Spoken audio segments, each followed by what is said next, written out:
क्यों किया था भगवान शिव ने विष्णु जी के पुत्रों का वध।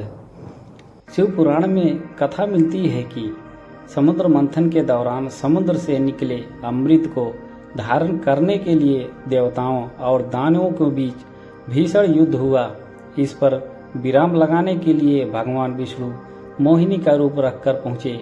दानवों ने जब मोहिनी का इतना सुंदर रूप देखा तो वह उस पर मोहित हो उठे।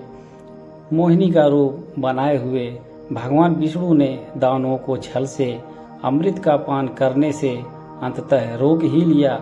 इससे दुखी होकर दानव फिर से देवताओं के साथ युद्ध करने लगे, लेकिन उनकी एक ना चली। अपनी हार देखते हुए देवता पाताल लोक की ओर गए। श्री हरि विष्णु ने वहां भी उनका पीछा किया।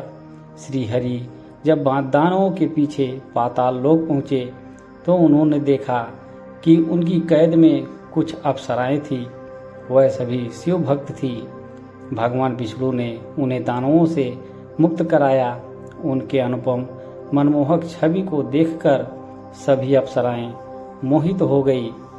अप्सराओं ने भगवान शिव की अनन्य भक्त थी। साथ ही वरदान में विष्णु जी को पति रूप में मांगा। भोलेनाथ ने माया रची और भगवान विष्णु को उनका पति बना दिया। कथा मिलती है कि विवाह के बाद कुछ दिनों तक श्री हरि पाताल लोक में ही रुके। शिव पुराण में उल्लेख मिलता है कि उन अप्सराओं से विष्णु के पुत्रों का जन्म हुआ, लेकिन सभी में दानवीय अवगुण थे। धीरे धीरे उन पुत्रों ने तीनों लोकों में आतंक मचाना शुरू कर दिया। देवता मनुष्य सभी परेशान होकर भोलेनाथ की शरण में पहुँचे। देवताओं और मनुष्यों की गुहार पर भोलेनाथ ने वृषक यानी बैल की अवतार धारण किया और पाताल लोक पहुँचे। इसके बाद उन्होंने एक एक करके भगवान विष्णु के सभी पुत्रों का संहार कर दिया। इस तरह उन्होंने तीनों लोकों को विष्णु के दानवीय पुत्रों के आतंक से बचाया।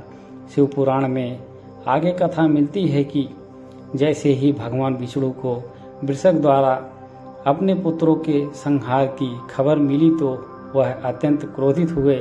क्रोध में ही वह वृषक से लड़ने पहुंच गए, लेकिन दोनों ही देवता थे तो लड़ाई का अंत नहीं हो रहा था। तब अप्सराओं ने भगवान शिव से विष्णु जी को उनके वरदान से मुक्त करने की प्रार्थना की। जैसे ही श्री हरि अपने वास्तविक रूप में आए तो उन्हें संपूर्ण घटनाक्रम का बोध हुआ। इसके बाद उन्होंने शिव से अपने लोक जाने की आज्ञा मांगी और वापस विष्णु लोक लौट गए। ओम नमः शिवाय। भक्तों, धर्म और ग्रंथों से जुड़ी बातों को समझने के लिए हमारे YouTube चैनल पर आकर जुड़ें।